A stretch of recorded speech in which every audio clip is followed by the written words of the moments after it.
Students, now we are moving to a new topic, that is cloning vectors.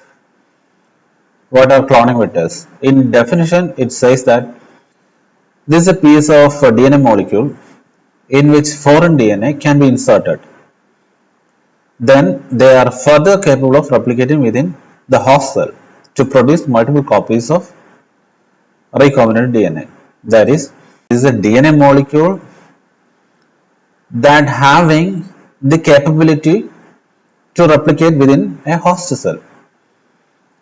Hence, they can produce thousands of copies of it. There are lot many examples of it. Some of them are plasmid vectors, phage, viral, animal vectors are there, plant vectors are there. Coming to the general properties of a vector, the first is that it should have an origin of replication. See, this is the origin of replication. The origin of replication are the places or the regions within the DNA where DNA polymerase recognizes, and from there a replication proceeds. So this origin of replication should be compatible with that of the host organism. In some of the vectors, they should have more than one origin of replications. That entails them to grow within multiple host organisms. So we will get ample choices of playing with host organisms. So origin of replication should be a much needed thing in a vector. Second, selectable markers. Here in this picture, there are two selectable markers. They are ampicillin resistant and tet resistant. They help us to trace the presence of vector. The third one is the presence of restriction sites.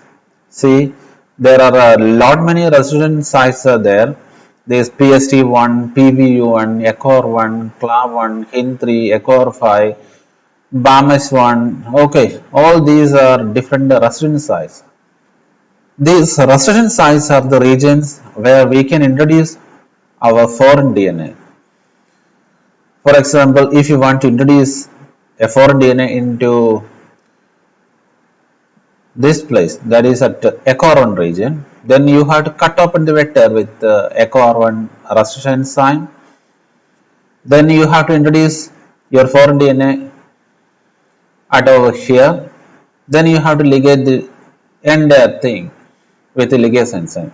So now you will have a vector with a foreign DNA inserted into this particular region. Next is about the size of the vector. If the size of the vector is small, then it can be stable within a host cell. If it is large, then the stability may be decreases, because size of the vector increases, then bacterial cell requires a lot much energy to maintain them within the cell. So if the size of the vector decreases, that means that kind of vector may be stable in the cell. In addition to this, there are some more benefits are there. If it is small, then you can introduce a large piece of DNA into the vector. If it is large and cumbersome, then you can introduce only a limited size of the DNA or a foreign gene into the vector. Next, it should be easily isolated and purified. Okay. Then I have told you that there are different types of vectors are there. There are plasmid vectors are there, phage vectors, animal, plant, etc. Here are some of the features of plasmid vectors. They are extra chromosome DNA molecules, self-replicating, double-stranded, short sequence of DNA, circular, found in prokaryotes, and characters. Minimum amount of DNA only can be introduced, and two suitable markers for identification. relaxed replication control, restriction endonuclease enzymes. Okay, these are some of the features of the plasmid vector. Whatsoever, we will go in deep about all of these kinds of vectors. Now we are going to talk about a special kind of vector, that is the M13 vector. So